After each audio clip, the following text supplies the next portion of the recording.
Well, hello everyone. This is Carrie Beck with How to Homeschool My Child, and this is Mom's Monday Lunch Bunch. I'm getting a lot better at letting it come out, say the right words, bunches of tongue twisters as far as I'm concerned. Maybe I've chose the wrong words, but we're talking today about being consistent with your family, and one of the reasons I'm choosing any of the topics that I am choosing over the weeks they are ones that you have sent to me. I'm not just pulling them out of the air, but next week I am going to pull one out of the air because I'm going to talk about some fun things we can do in the fall time. Let's maybe get away from the serious, and I'll remind you at the end about that as well. Getting consistent with our kids and our family. No one really dove in. They just kept saying, I want to be more consistent. I want to be more consistent. One of the best things I can tell you is, for me, I had to start paying attention to my words and to my thoughts in my mind. A few years ago, my brother kept saying, Carrie, you've got to change the way you think. Your brain has been thinking a certain way over and over for years and years and years. And if you want to change the way you respond to your family, then you're going to have to change what's up here. You need to pay attention to your thoughts.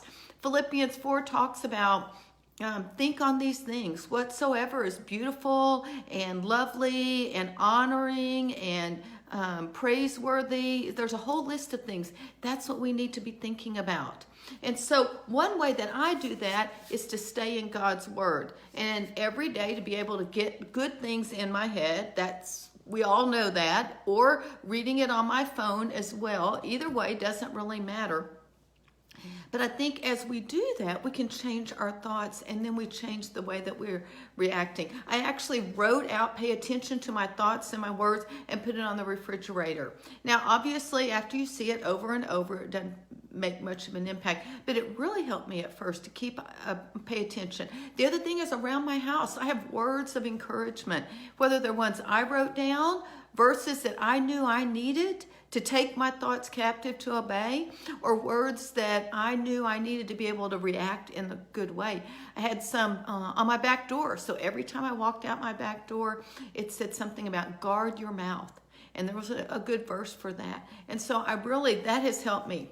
But another one that I have just recently heard, I was listening to a testimony by a husband and a wife, and he said for them to sort of work through their issues and for him to change the way he had been thinking, he set a timer on his phone.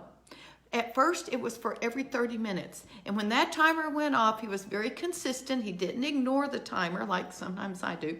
And he was like, what am I thinking about? Am I keeping my thoughts focused? And he said, every 30 minutes, all day long, for a long time. And then he reduced it. When he felt like things were going okay, he went to an hour. And then he went to 2 hours. And then maybe 4 times a day. Now, that was 15, 20 years ago. He says, I still have a timer at twice a day to help me remember to stay focused on what God wants. Are my thoughts focused? Because when our thoughts are right, then we can be consistent. And also, when we are paying attention to our thoughts and our words, we set a good example. And that was one thing I thought was really good. I think it's important that we set an example. Your kids are going to copy whatever you do. If you're getting angry all the time, they're going to get angry. If you are disrespectful to your husband, they'll be disrespectful to anyone in authority. And I'll share a story. I don't know if I've shared it here on Mom's Monday Lunch Bunch, but Steve one time, this was 20 years ago, said, Carrie, quit rolling your eyes at me. And I probably went, I'm not rolling my eyes, no. But I did say, I said, I don't roll my eyes at you. He said, yes, you do. And we went back and forth. I didn't apologize. I had a really hard time apologizing back then. It would take me 2 weeks sometimes to apologize to him. But a week later, I was asking Ashley to do something, and she rolled her eyes at me. And I went, oh, no, I am guilty. I had to apologize to Ashley and tell her, we don't act like this. And you've probably gotten this from me because you were imitating me. But then I had to go to Steve and say, I am really sorry. You're right. I was rolling my eyes. And I was disrespectful. I didn't even listen to you. I had to wait till God could show that to me through one of my kids. And unfortunately, that's what I've done off and on. I will show him disrespect by not believing him. And that is something I've had to apologize for over and over and over again. And it's wrong. And so I need to be a good example for my kids because they are imitating. Now, if they are doing things wrong, you need to pay attention to that, and it gets tiring, and you just want to go, I am tired of taking care of arguments all day long. When will they ever get better? Well, I don't know if they'll ever get better, but we need to sort of pay attention. I share this in our practice, Mom's Monday Lunch Bunch. I have two charts. One is the if-then. You go ahead, there's the sin here, the verse is here, and then you come up with the consequence that your family agrees on, or you and your spouse or whomever. So let's just take arguing. Where is arguing? Oh, it's number 1. Arguing, complaining. Do all things without murmuring and disputing. So you've got a verse. So whenever they're arguing, you don't even have to think. You go, you're all are arguing. Let's go to the refrigerator. Read the verse with them. Talk about it. And then whatever that consequence is, that's what you enforce. And they are all verses for different kinds of sin, for things. The other one is a blessing chart. Thank y'all for your kind comments. I'm just now figuring out Facebook Live. I think this is my 5th one, and I'm getting the hang of it a little better. I actually am doing it up and down, although I'd like to figure out how to do it sideways. The blessing chart also is really good because let's say peacemaking, not arguing, and whoever exalts himself will be abased, and he who humbles himself will be exalted. And then you come up with a blessing. Now, both of these have samples on the back. I will give you the links to where you can purchase these, and so that's one thing. I have another book I sort of hesitate to share with you because there are parts I really like and parts I don't really like. It's called To Train Up a Child. There it is. The biggest thing about this book is being consistent. Too often we become very consistent with our kids' actions and we don't become consistent with their attitudes. And I think it is just as important to be consistent and work on their attitude and your relationship, a love relationship with them. And we do want their behavior to be right. And that's what this is good at. When I got this, Steve wasn't quite on board, but I got it anyway. I didn't say read it, I just read it. And he ended up picking it up within a couple weeks, and we both began to implement some things.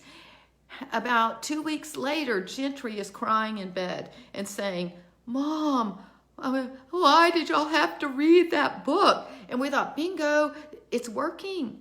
We are changing. Now, we were changing more of their actions. It took a while to get to their attitude. So I'm telling you ahead of time, there are some sections about training their attitude. And I think that is something that is very important. So as you change their actions, be sure you're also working on the attitude. Never change actions without attitude. You have got to do both of them because it is their attitude that builds a relationship with you. Now, I can talk about building relationships with your kids on other times, and I probably will, but that is one book that's really been helpful. I'm going to put links to all of this in the comments.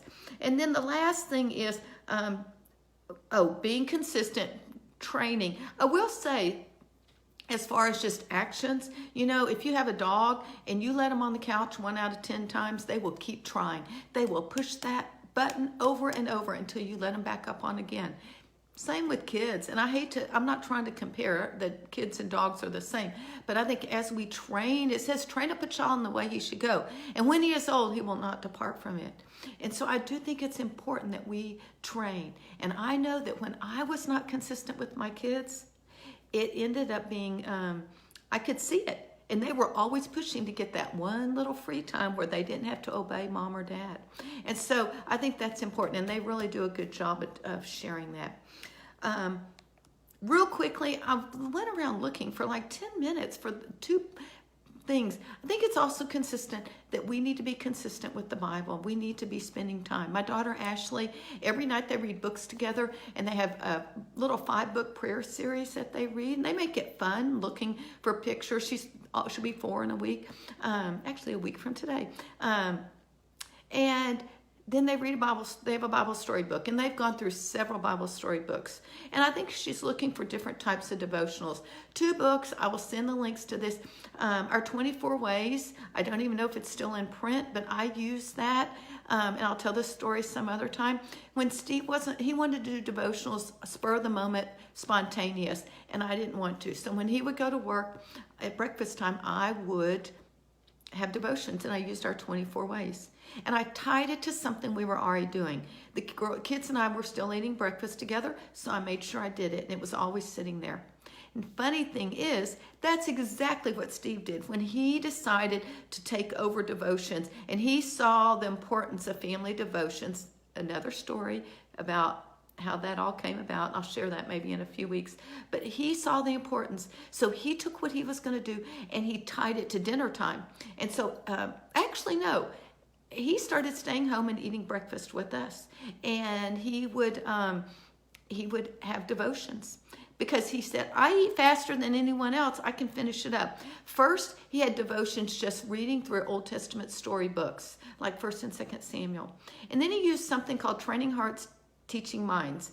And that's another book. I'm serious, I went looking everywhere for these 2 resources. When your kids are gone, you can't keep track of everything.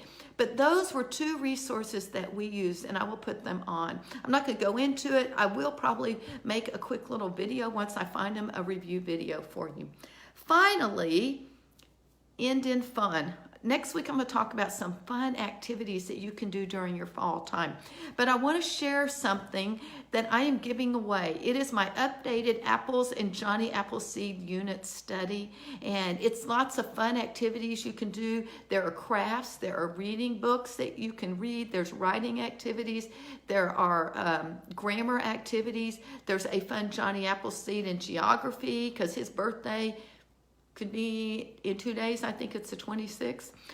So there's a map you can color in where he's been. And then there are some Johnny Appleseed party ideas, some food that you can make as well. So I will give you a link to that. And when you reach out to get that, you will get 12 other homeschool resources for free. You see, Homeschool Giveaways is giving over $150 worth of homeschool resources this week only. So you've got from now until Friday to grab my Apple unit and 12 other units, studies, unit type activities. And they are all ages, elementary all the way to high school. So you'll find something for everyone. Thanks so much for your time. Next week, I'll be talking about fun fall activities. And I hope you have a great week. If there's any topic you would like me to cover, please write it in the comment box or send me a message. Thanks so much. I'm Carrie Beck, How to Homeschool My Child, and this is Mom's Monday Lunch Munch. Have a happy Monday.